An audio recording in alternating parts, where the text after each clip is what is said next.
Hey guys, welcome to day 12 of non-vlogmas here on my channel.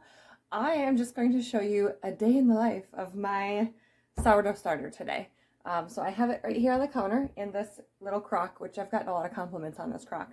But I'm just going to, I haven't fed it in a few days, so I'm just going to show you how I feed it, what it looks like before I feed it, and then throughout the day, I'll just kind of show you its stages and how I care for it throughout the day, because I'm not going to be home for the next 2 days, and so it's going to go in the fridge by the end of the day, and I'm not going to bake with it at all. But I am just going to prepare it a little bit so that on Friday, when I am ready to bake with it, I'm going to make pizzas on Friday, which I usually do every week. It'll be ready to go. I'll just have to pull it out of the refrigerator, and I won't have to feed it or anything. It'll just be happy and ready to use. So I will show you right now how I feed it. Okay, so I always keep my starter in this crock, which if you've watched any of my sourdough videos, you've seen it. So it definitely has some dried stuff at the top. It's a little crusty at the top, which is not unusual. It does have a rubber seal at the top, but it's not super airtight. So there is some air that gets in there and dries up that little top part. You can definitely, if you have a starter, you can scrape that off. You can scrape it in or whatever you want to do. Oftentimes, I'll just leave it for a little bit, and then after, when I need to clean this, which I clean it maybe, I don't know, maybe every 2 weeks or so, unless it like overflows over, then I'll clean it more frequently. But for the most part, I kind of just leave it. It's fine. It's no issue. So right now you can see all these little bubbles on the top, and it's starting to get a little bit of a darker color. This starter is hungry. I still have a decent amount in here. I used it this past weekend to bake a few things, and then I just let it sit. And that's not typically what you want to do, but because my starter is super active, it can handle sitting for a little bit. So yesterday when I was at work, I didn't do anything to it, just left it. You can still see some bubbles in here, but it is definitely hungry, and it's starting to smell a little hungry as well. So I'm going to give this a really healthy feeding, and I'm a free feeder, and so that means that I don't actually measure what's in here. I mean, there's probably a solid 2 cups in here. I'm not going to measure it. I'm just going to free feed it, and so I'm going to go to the sink, add water to it, add flour until I get that pancake batter consistency, and then I'm going to let it sit.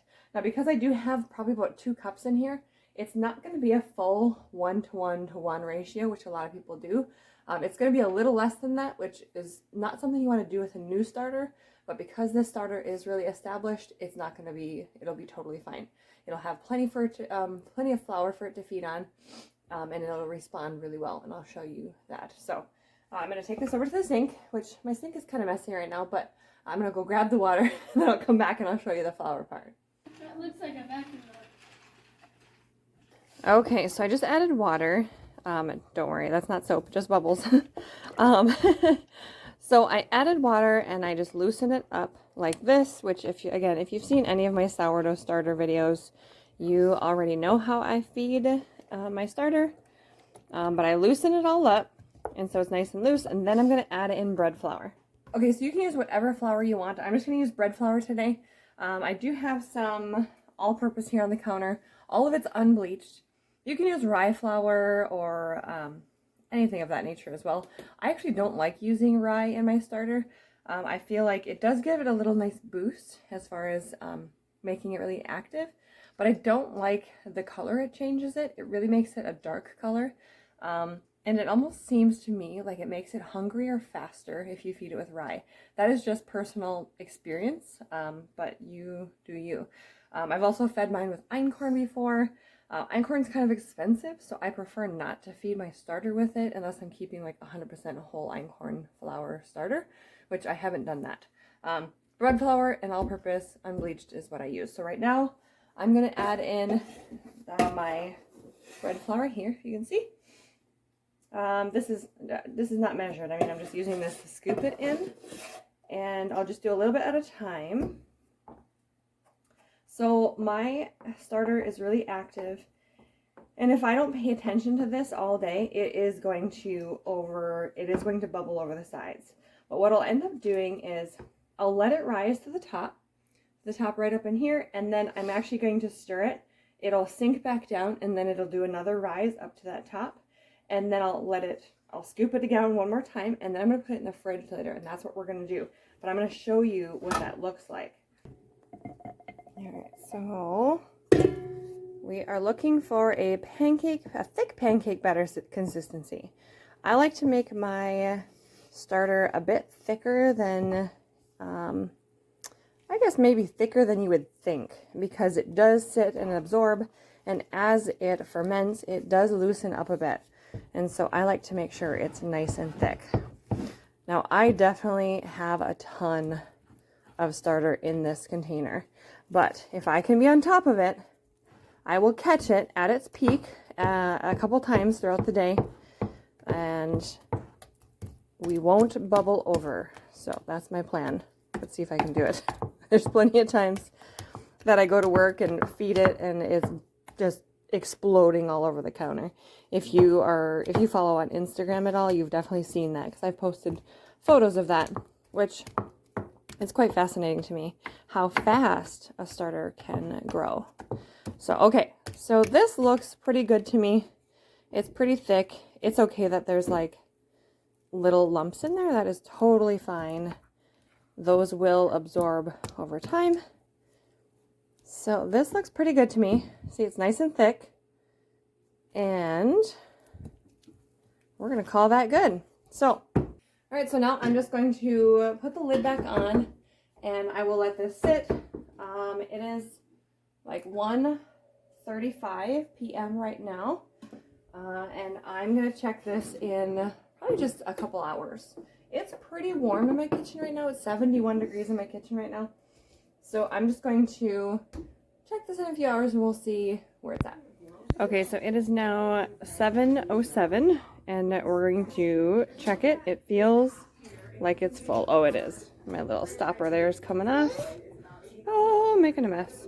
All right, so you can see that it has risen to the top here. Now here's what I'm going to do, because it is so full and it wants to keep going. So what I'm going to do is I'm just going to take my wooden spoon and I'm going to stir it. And you can see like the bubbles in there forming, and it's going to start to deflate and go back down. And we'll let it go down a little bit.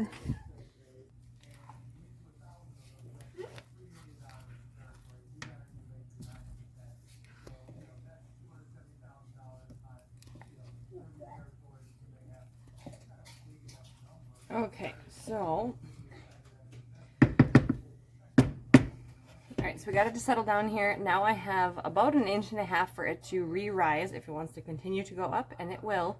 So I'll show you when it does that. It's 9:58 now, and I just took the lid off, and the sourdough starter has risen back up almost to the top, and it has like more of a jiggly texture. It is light and airy like it should be, and it still has a domed top, so it still has a little bit of a rounded top.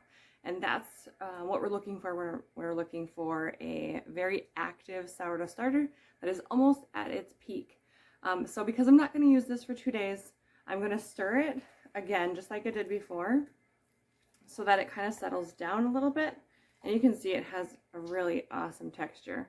This is a really happy sourdough starter. And stirring it down just allows it to just settle in a little bit so I don't overflow it in the refrigerator. And that gives it another like maybe 2 inches or so. If it is going to rise anymore, it should have enough space to do that. But at this point, it has already, because I've kind of allowed it to go back down onto itself, it probably was at a double. If it was in a bigger container, it would have doubled. So we have definitely reached peak, and this will be ready to, on Friday when I want to use it, I'm just going to take it out of the refrigerator, and it will start to rise a bit again once it comes to room temperature. And then I'll just be able to bake like my sourdough pizzas and stuff that I do on Fridays. So this is what I do when I'm putting my sourdough starter to sleep. So this will go just like this in the refrigerator for the next 2 days, and it'll be ready to go. That's all I do.